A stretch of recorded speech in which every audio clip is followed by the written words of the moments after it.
Jadi ada faktor international politics and international economy yang membuat the Chinese miracle was possible. Nah, faktor yang paling penting adalah kapitalisme global. Mungkin ya trajektori Cina ke depan adalah menjadi Singapura raksasa.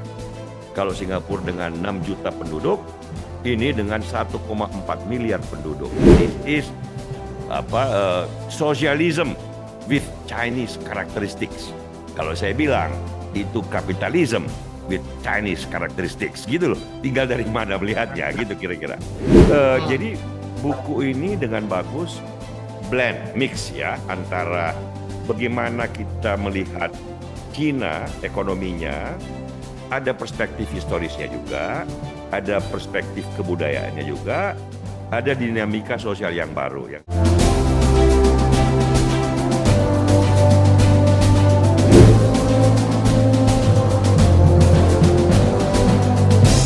Halo viewers Freedom Institute, jumpa lagi di acara podcast Diskusi Buku bersama saya Ahmad Sahal dan saya ditemani Dr. Rizal Malarangeng, Celi. Halo Cel. Apa kabar Hal? Diskusi lagi kita. Kabar baik, kabar baik. Ini kegiatan yang tidak pernah akan membuat kita bosan, Cel. Diskusi buku.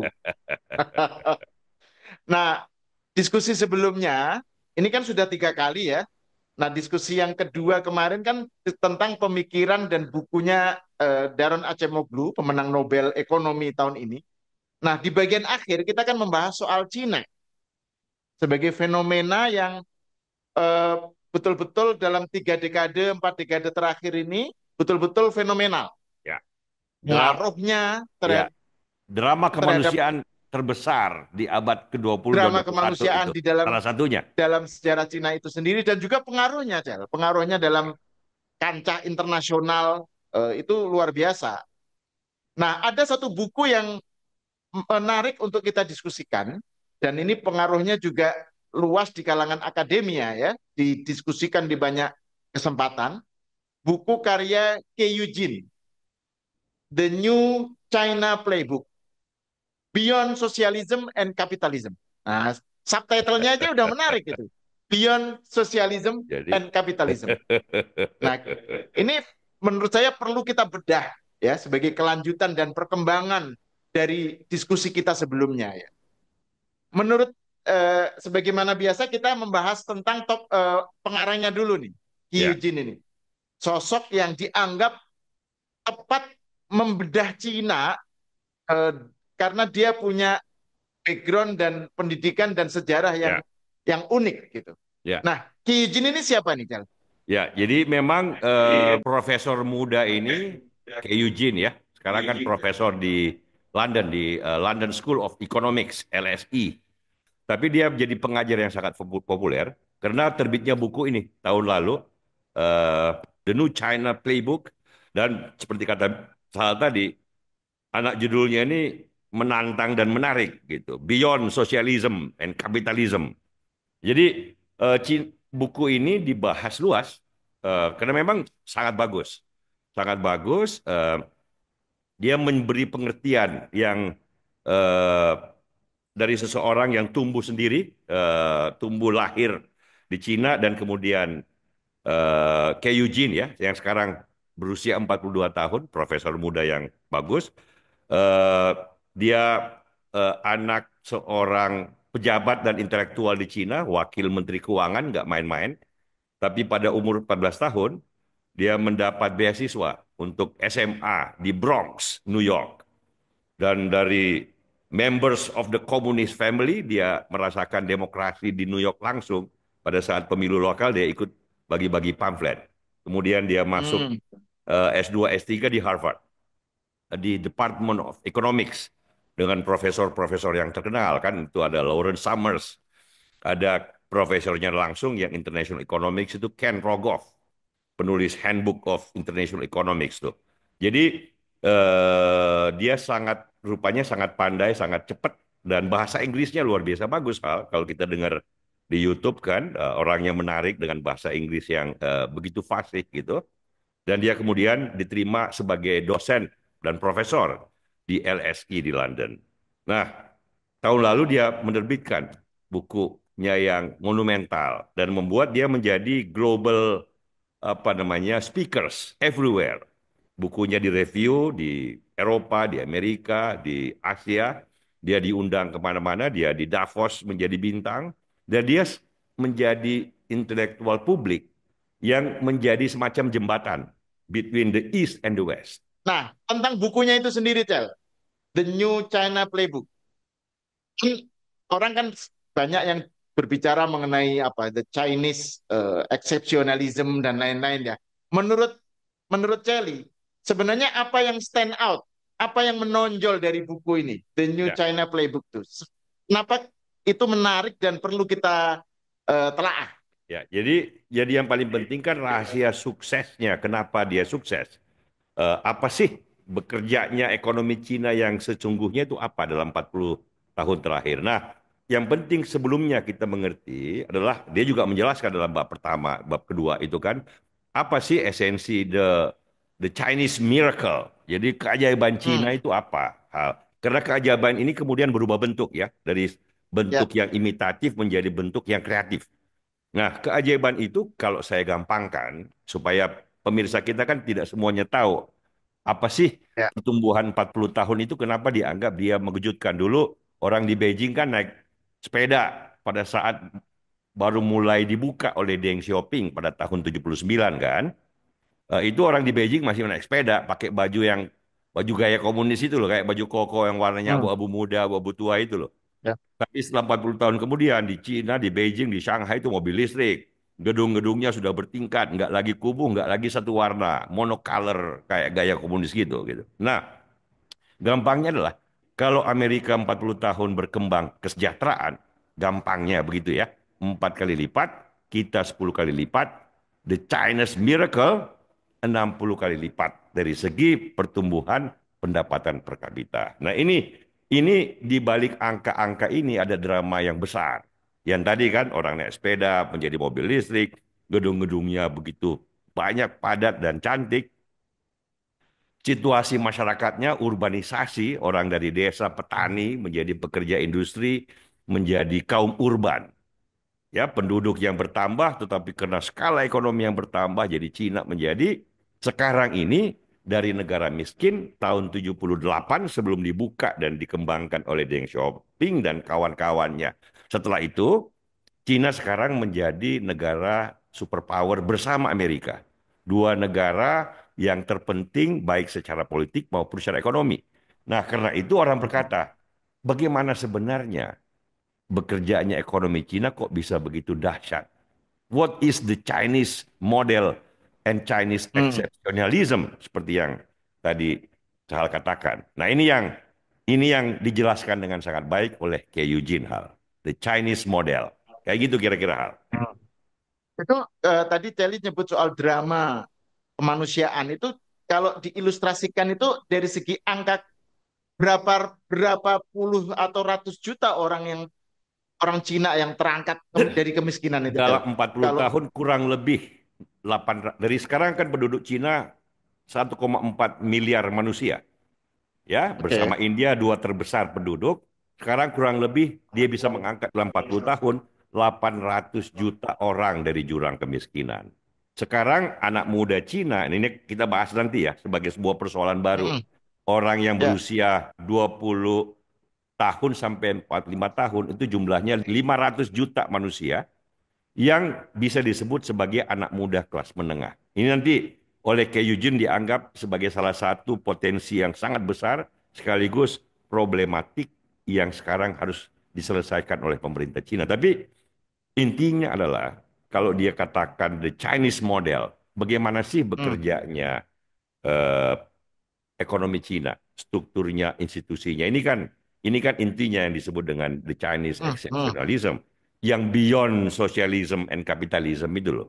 Kira-kira. Jadi, nah kalau kita mau masuk ke sana, penjelasan gampangnya adalah kalau menurut Ke Eugene di bukunya ini, dalam politik terjadi sentralisasi yang ekstrim, di mana satu Mm. partai berkuasa bahkan satu orang. sekarang yang berkuasa yaitu Xi Jinping. Kalau zaman Deng Xiaoping kan masih kolegial, kalau sekarang sudah otokrasi dalam pengertian sebenarnya.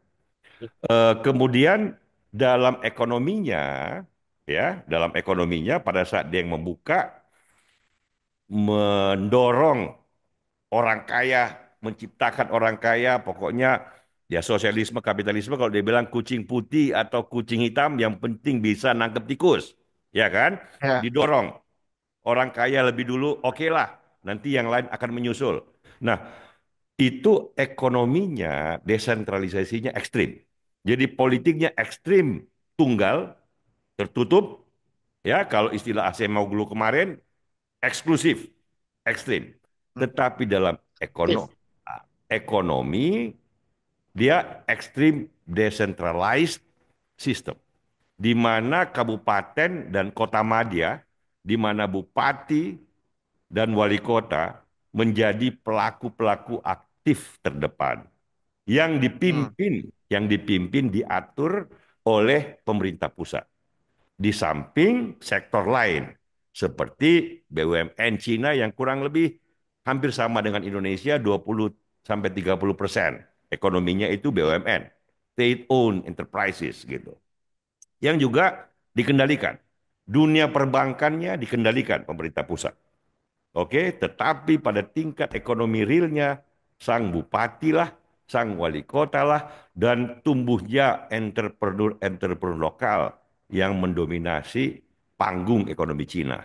Setelah 40 tahun, kalau dulu lebih pada state heavy economics, sekarang kata Ke Eugene, 60-70% GDP Cina, produksi Cina itu dihasilkan oleh dinamik lokal, dinamik swasta, dinamik Hmm. private yang tumbuh cepat. Pada awalnya, sistem yang seperti ini bekerja cepat dengan imitasi. Jadi merek-merek bagus, produk-produk murahan yang ada di Eropa, di Amerika ditiru, diciptakan di Hmm. Cina. Setelah sekian dekade, sekarang bukan lagi imitasi. Ya, model Cina berkembang menjadi model yang inovatif dan kreatif. Tadi sektor privatnya nih, Hmm. ada muncul Ya. Alibaba, ada muncul Tencent, ada muncul segala macam menengah dan kecil yang kurang lebih jumlahnya kata Ke Eugene 20 juta unit usaha di Cina yang berkembang mandiri, tentu dengan pengaturan ketat pemerintah pusat, tetapi basically mereka itu market based players in the economy. Nah, ini keunikannya ekonomi Cina yang oleh Ke Eugene, ya saya kira istilah biasa dalam dunia akademis itu disebut sebagai hybrid economy. Jadi Hmm. sosialisme ada, terutama politik dan BUMN Ya. dan sektor keuangan hal, ya. Tetapi kapitalisme eh, berlaku dominan pada sektor real. Nah, makanya kalau para pemimpin Cina bilang this is the model adalah this is socialism with Chinese characteristics. Kalau saya bilang itu kapitalism with Chinese characteristics gitu loh. Tinggal dari mana melihatnya gitu kira-kira. Iya, iya. Nah itu Ke Eugene kan menyebut istilah mayor ekonomi, Cel ya. Ekonomi apa ya? Wali kota ya. Ekonomi ekonomi tadi bupati apa gitu. Ekonomi Jadi kaum itu bupati. kaum bupati. Nah itu seberapa jauh peranan sentral komite gitu ya, memberikan keleluasaan kepada mayor ekonomi Nah, itu kalau perspektifnya Ke Eugene itu. Mereka itu nggak cawe-cawe gitu ya kalau ya. dalam Loh, pengertiannya Ke Eugene. di situ keunikannya, sistem insentifnya, sistem regulasinya. Saya kira keberhasilan itu kan di situ juga dijelaskan bahwa ini sejarah peran besar negara, state di Cina itu kan 2.500 tahun umurnya. Ini juga Hmm. Fukuyama kan. Jadi state Ya. dan birokrasinya yang meritokratis itu sudah ribuan tahun umurnya. Sehingga bagaimana pemerintah mengatur unit-unitnya itu sudah tradisi ribuan tahun di Cina. Nah, itu yang diterapkan dalam bentuk baru, bukan mengatur ekonomi agraris, tetapi mengatur ekonomi kapitalis. Kira-kira kayak gitu hal. Jadi bupati ini wali kota ini dengan keaktifan berhubungan mencari financiers, mencari pengusaha-pengusaha lokal untuk dikembangkan, kalau mereka sukses, mereka akan menjadi karirnya dalam partai komunis yang menjadi penguasa politik di tingkat kota, di tingkat provinsi, tingkat pusat, itu berkembang. Makanya banyak pemimpin Cina yang masuk Central Committee itu adalah gubernur yang berhasil, adalah bupati yang Hmm. berhasil, ya orang kayak Xi Jinping. Eh, kan mereka gubernur itu atau pejabat politiknya selalu bukan hanya pejabat birokrasi hal, tetapi juga pejabat partai. Antara partai dan birokrasi itu kan menyatu, antara partai dan kaum militer menyatu. Makanya Xi Jinping sangat berkuasa karena dia menjadi presiden untuk pemerintahan, dia juga menjadi pemimpin tertinggi militer sekaligus sekjen partai, yaitu orang nomor satu di Partai Komunis Cina. Jadi sistem insentif ke bawah itulah yang oleh Ke Eugene dianggap berhasil karena memang tradisi paternalisme, tradisi state dalam mengatur masyarakat itu memang di Cina lebih panjang dibanding Eropa, apalagi Amerika. Jadi itu salah satu kuncinya dari elemen sejarah, elemen kebudayaan, juga elemen bagaimana kapitalisme lokal itu berkembang dengan Hmm. pengaturan yang ketat, tetapi insentifnya yang tetap. Jadi ada persaingan antara provinsi, antara kabupaten, kapitalisme, persaingan. Ini kan kuncinya. Jadi marketnya jalan karena dibuka persaingan antara wilayah-wilayah yang berisi begitu banyak orang. Nah, kota-kota yang seperti inilah yang bersaing. Kalau saya sih secara guyonan saya mau bilang free enterprise between atau among the counties and the provinces. Gitu loh kira-kira. Nah, Hmm. ini yang disebut oleh Ke Eugene sebagai beyond common understanding of socialism and capitalism. Oke. Ya. Nah itu ini menarik nih kalau perspektif yang ditawarkan oleh Ki Yujin itu ya. Cuma kan kalau kita lihat penjelasannya kan memang fokus dia lebih pada internal dynamics Ya, di dalam Cina itu sendiri gitu. ya, Jadi ketika dia menjelaskan Chinese exceptionalism atau Chinese miracle gitu ya, dengan model yang dia jelaskan tadi, misalnya mayor ekonomi apa itu kan fokusnya lebih ke internal dynamic di dalam Cina itu sendiri. ya. Nah, kalau bagaimana menurut Celi kalau ditempatkan dalam konteks yang lebih luas gitu ya. Bagaimana Celi melihat buku ini atau teori yang ditawarkan oleh Kay Eugene itu? Hmm. Jadi buku ini dengan bagus blend, mix ya antara bagaimana kita melihat Cina ekonominya, ada perspektif historisnya juga, ada perspektif kebudayaannya juga, ada dinamika sosial yang baru. Yang tadi saya bilang bahwa kekuatan Cina karena melahirkan begitu banyak kelas menengah. Dan sekarang generasi baru kelas menengah itu yang tadi berusia 20 sampai 45 tahun sudah jumlahnya 500 juta orang Al, yang punya sifat-sifat yang berbeda dengan generasi sebelumnya yang tumbuh dalam revolusi kebudayaan, yang tumbuh dalam kemiskinan dan karena itu hemat menabung. Tabungan di Cina itu rate-nya tingkat tabungannya 30% generasi sebelumnya. Kalau di Amerika Hmm. sekarang kan cuma 3%. Tetapi generasi baru ini sudah lebih konsumtif, sudah lebih kosmopolitan. Mereka terbuka, mereka inovatif. Ini yang di belakang lahirnya Alibaba, yang di belakang lahirnya Tencent, yang di belakang lahirnya BYD, mobil listrik yang kita nikmatin itu loh. Ini kan tahap kedua dari Chinese model yang sukses. Dari imitasi, niru-niru Hmm. barang murah, bikin-bikin palsu barang orang, sekarang menjadi pencipta produk high-tech yang baru yang based in China. Nah, generasi-generasi seperti ini yang harus dihadapi sekarang oleh the Chinese model. Apakah bisa bertumbuh lebih jauh lagi ke apa? Generasi ketiga modelnya, di mana tuntutan-tuntutan baru yang sekarang nyata di Cina setelah COVID kan ekonominya melambat, Al. Ya, kalau sebelum COVID tumbuhnya itu 10% per tahun. Kalau Indonesia kan zaman Pak Harto paling tinggi 8%, tapi rata-rata 7%. Kalau di negara maju kan dapat 2% udah bagus. Hmm. Cina itu 3 dekade 10% hal. Nah, tetapi setelah COVID, dia melambat. Sekarang menjadi 5%. Bahkan banyak yang bilang ini ada tanda-tanda menurun terus. Ini yang Ke Eugene bilang bahwa China is facing a new problem. Ya, strukturnya apakah sekarang ini masih cocok untuk dinamika ekonomi yang baru dengan perkembangan anak-anak muda kelas menengah yang baru. Itu yang menjadi bahan diskusi menarik ke depan.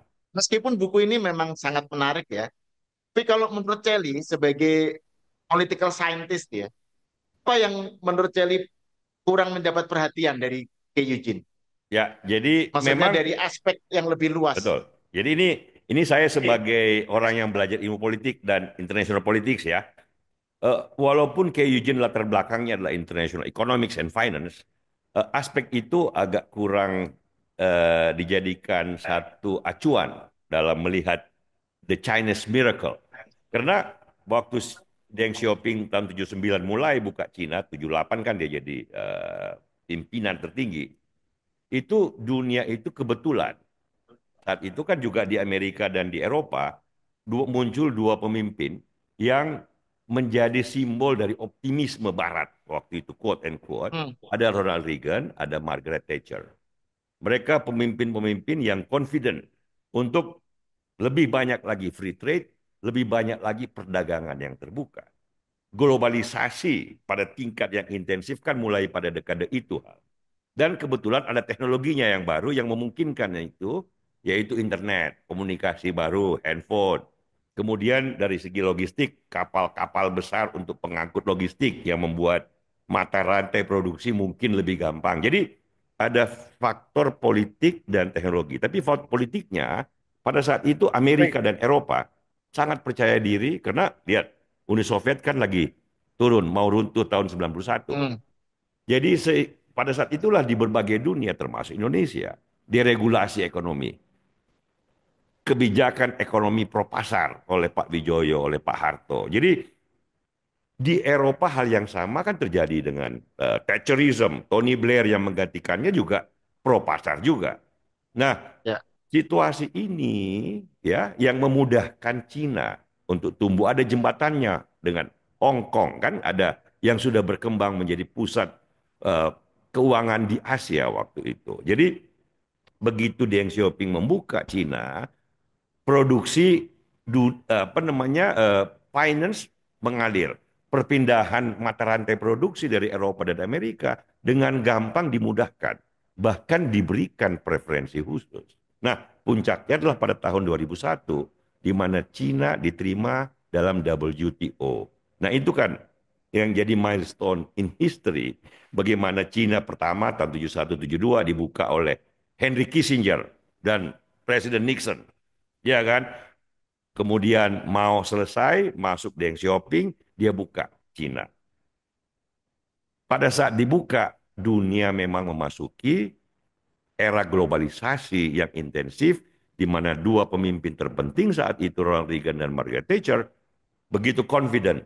Ya udah, yang miskin kita dorong lebih maju.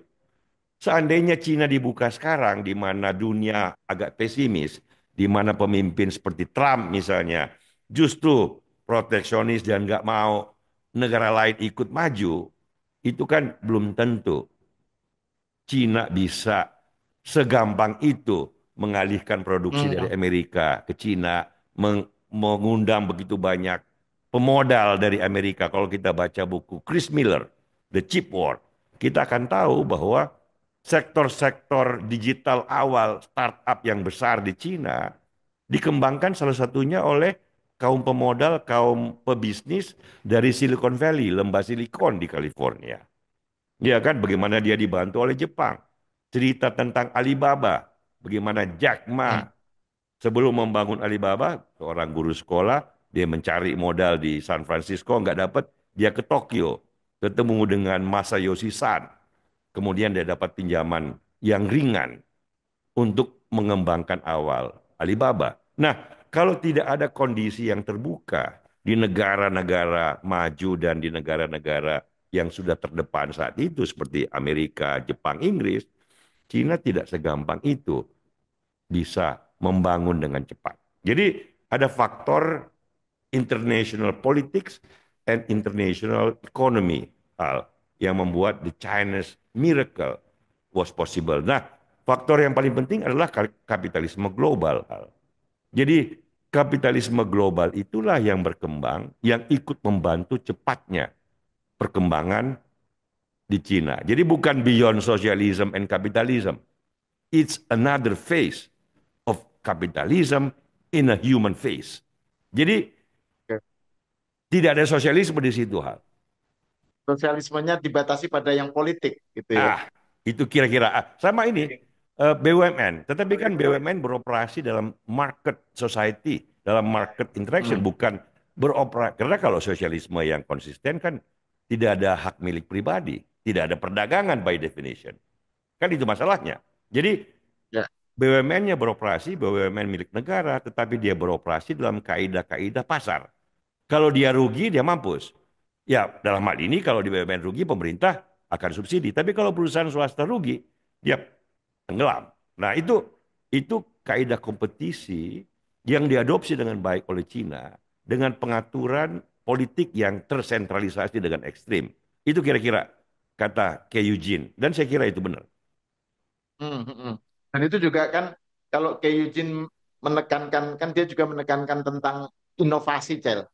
Inovasi itu sebagai kunci kan banyak orang bilang bahwa inovasi itu hanya dimungkinkan kalau pemerintahannya terbuka, ada banyak deregulasi dan lain-lain.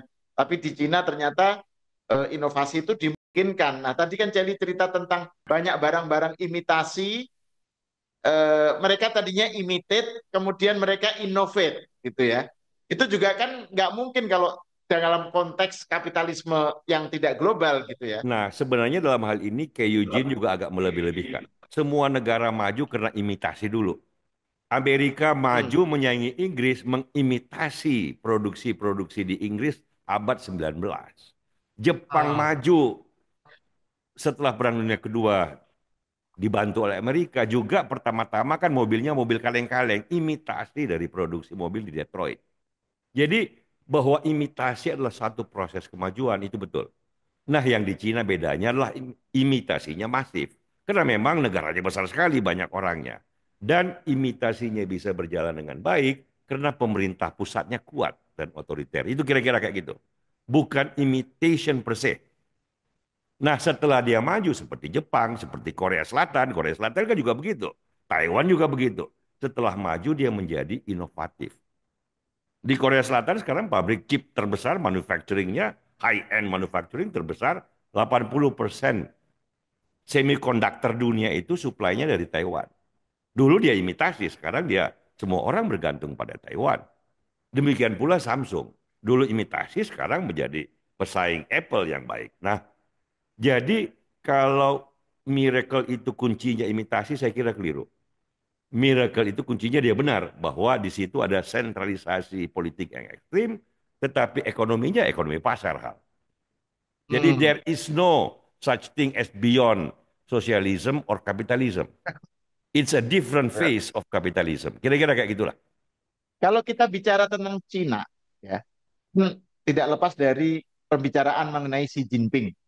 Nah, saya penasaran ini. Sebenarnya kalau kita memakai perspektifnya Kay Eugene ya, bagaimana kita menempatkan leadership dari Xi Jinping ini kan Ya, terhadap perkembangan Cina dan terutama trajektorinya ke depan. ya, betul. Dan ini Cina kan ke depannya jalan bercabang hal. Ini kan juga Hmm. implisit dalam buku Ke Eugene. Karena kan sentralisasi politik. Malah di bawah Xi Jinping ini sudah jadi personal. Satu orang. Kalau di bawah Deng Xiaoping sebelumnya kan kolegial. Nah, karena itu, karena dia sentralistik bergantung satu orang, kan pertanyaannya bagaimana Xi Jinping melihat ke depan, kan? Hmm. Karena apakah Cina mampu beradaptasi dengan abad 21? Jangan lupa abad 21 ini baru 2 dekade hal. Ini kalau dia salah jalan, sukses yang 40 tahun, itu jangankan dipertahankan. Ya, dia bisa melorot ke belakang kalau salah langkah. Jadi tanda-tandanya seperti apa? Apakah dia bisa dua model yang terbesar ya. Yang terbesar kalau kita bicara soal sukses ekonomi, kemudian bagaimana politiknya beradaptasi. Yang satu model Jepang sama Korea kan ini kita ambil di Asia lah ya. Setelah sukses economic miracle-nya gitu, Japanese model, South Korean model, mereka kemudian menjadi demokratis. Itu satu contoh ya bahwa ekonomi cepat bertumbuh menjadi politik yang terbuka. Yang kedua, Singaporean model. Cepat juga, nggak kalah juga Lee Kuan Yew sama Deng Xiaoping. Malah Deng Xiaoping belajar sama Lee Kuan Yew kan. Eh, Berkembang cepat, menjadi salah satu negara terkaya di dunia, tetapi kan tidak ada orang bilang bahwa Singapura itu contoh negara demokratis, bukan. Dia negara yang terbuka, dia negara yang stabil, dia negara di mana kepastian hukum dan keadilan dijunjung tinggi. Nah, kira-kira mungkin ya trajektori Cina ke depan adalah menjadi Singapura raksasa. Kalau Singapura dengan 6 juta penduduk, ini dengan 1,4 miliar penduduk. Nah, mungkin apa tidak, bagaimana caranya itu salah satu pertanyaan paling menarik dan paling penting dalam sejarah. Nah, tanda-tandanya adalah, kalau saya lihat, problemnya pada, karena tadi sentralisme, ini kan Daron Acemoglu ya, balik lagi ke situ gitu. Karena tergantung pada satu orang, ya kita lihat, waktu COVID misalnya, Xi Jinping dan pemerintahannya kurang cepat beradaptasi. Negara lain sudah terbuka, sudah nggak lagi pakai lockdown, mereka masih lockdown aja terus. Sampai hampir berontak kan sebagian kecil, tetapi kan ada tanda-tanda yang nggak bagus. Itu satu. Kemudian pada saat 2-3 tahun lalu, ingat Jack Ma bagaimana setelah Alibaba sukses besar, masuk ke sektor finance dilarang. Mau IPO di Hong Kong tiba-tiba dibatalkan. Malah Jack Ma-nya sendiri menghilang beberapa bulan entah kemana, kemudian muncul lagi, kemudian nggak lagi menjadi. Waktu itu kan Jack Ma sempat menjadi global actors, diundang kemana-mana menjelaskan eh, kunci sukses entrepreneur. Tiba-tiba dia menghilang. Nah, itu tanda-tanda ini telur emasnya Cina nih yang tiba-tiba dibilang jangan kemana-mana gitu. Apakah itu tanda-tanda sejarah lama Cina berulang, the bad emperor, eh, ingat Ming sudah menguasai lautan, Cheng Ho tiba-tiba kaisar bilang, stop, jangan berdagang lagi dengan dunia internasional. Mundur dia ratusan tahun. Nah, mudah-mudahan tidak. Ya, itu satu dimensi. Dimensi lain yang penting international politics. Hubungan Cina Amerika hal. Ini kan supaya kita berharap Cina Amerika bersahabat, saling membuka diri, saling membantu, saling berdagang supaya negara lain juga ikut. Ini dua dinamo terbesar dunia hal. Kalau salah langkah menjadi adik kuasa dan kemaruk, ya seolah-olah itu menjadi tujuan terpenting, itu bisa delusional. Kan lebih baik bagi saya yang ingin melihat Cina berkembang terus karena kemanusiaan hal. 800 juta orang lepas dari kemiskinan kan Indonesia penduduknya 281 juta. Berapa kali rakyat Indonesia dilepaskan dari rantai kemiskinan dengan cara itu gitu. Nah, karena itu problem ekonomi Cina bagi saya problem kepemimpinan. Dilihat dari segi politik ya, problem kepemimpinan. Apa yang dikatakan oleh Ke Eugene sangat bagus. The mayor economy harus beradaptasi dengan situasi ekonomi dekade ketiga abad 21. Tetapi politiknya juga harus ikut beradaptasi. Kalau tidak, the big question mark of the Chinese model. Kira-kira itu hal. Ada 500 juta orang anak muda kelas menengah yang kata Kak Eugene, mereka sama dengan anak muda New York, sama dengan anak muda di London, sama dengan anak muda Jakarta. Lu boleh atur-atur, tapi jangan kebangetan ngatur-ngaturnya. Gitu kira-kira hal. Cuma kan kalau kita bicara mengenai perubahan, ya, apalagi pada tataran leadership di tingkat elit kan kan nggak pernah berubah secara sukarela. Selalu ada faktor-faktor yang membikinnya harus berubah. Nah, seberapa jauh yang tadi 500 juta orang anak muda tadi atau sesuatu aspirasi yang bottom up ya, yang dari bawah, dari lapisan yang mereka di- dimungkinkan menjadi tumbuh karena faktor mayor ekonomi Ya, tadi itu tuh pengen terhadap sesuatu yang tadi tuh, menginginkan freedom over security misalnya. ya, Karena kan mereka aspirasinya sudah sama dengan masyarakat muda lain, generasi milenial, Gen Z ya. di tempat lain gitu, Cel. Nah, Xi Jinping ini seberapa bisa sukarela gitu, atau harus dipaksa untuk berubah gitu, Cel.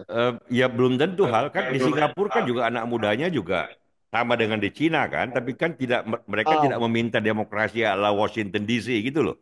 Jadi bisa ya, aja mereka kosmopolitan tetapi ya Singapura raksasa, artinya kepastian hukum dijaga, keterbukaan berusaha dijaga, hmm, keadilan umum dijaga. Kan orang akan puas dengan itu, tidak perlu harus dengan apa namanya persaingan partai-partai yang tajam gitu loh. Nah, hmm, itu yang hmm. kira-kira trajektori yang feeling saya akan ditempuh oleh Xi Jinping. Masalahnya adalah Xi Jinping sekarang ini terlalu personalized. Dan ada bagi saya kan ada Wang Huning, ideolog di belakang Xi Jinping ini namanya Wang Huning, yang oleh majalah ekonomis dianggap the Tocqueville of Beijing. Jadi kayak Alexis de Oh, Tocqueville dalam melihat Amerika itu kan Tocqueville kan, democracy in Amerika. Nah, ini orang seperti sang ideolog itu agak salah membaca Amerika dan liberalisme secara umum. Ini agak delusional. Saya kalau Alexis de Tocqueville benar membaca Amerika.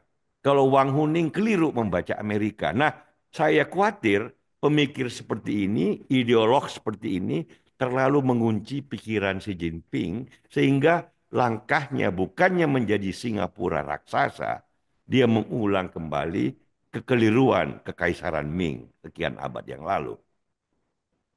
Kira-kira gitu kalau hal. iya ya, kalau nggak salah, Celi kan pernah nulis artikel mengenai Xi Jinping ya. Ya, Dan ini menarik untuk itu juga kan, Celi pernah bilang, The Economist kan pernah menampilkan cover story ya. mengenai Xi Jinping Xi ya. Jinping, the most powerful man in the world. Itu cover Nah, story-nya dari The Economist. Karena itu dia penting banget dalam sejarah. Kan dulu Deng Xiaoping, salah ya, satu pelaku politik terpenting abad 20, sejajar dengan Roosevelt, sejajar dengan Churchill, yang namanya Deng Xiaoping. Kalau sekarang itu sekarang kan Xi Jinping.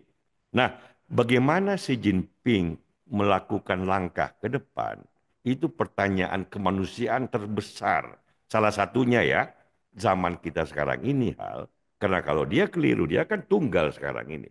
Dengan ideolog yang menurut saya keliru memandang kemajuan dan masyarakat modern. Kalau itu yang diikutin, maka Cina seperti tadi melarang Jack Ma, tiba-tiba hmm, stop. Itu bukan Cina yang ideal. Menurut saya, Ke Eugene juga berpikiran yang sama.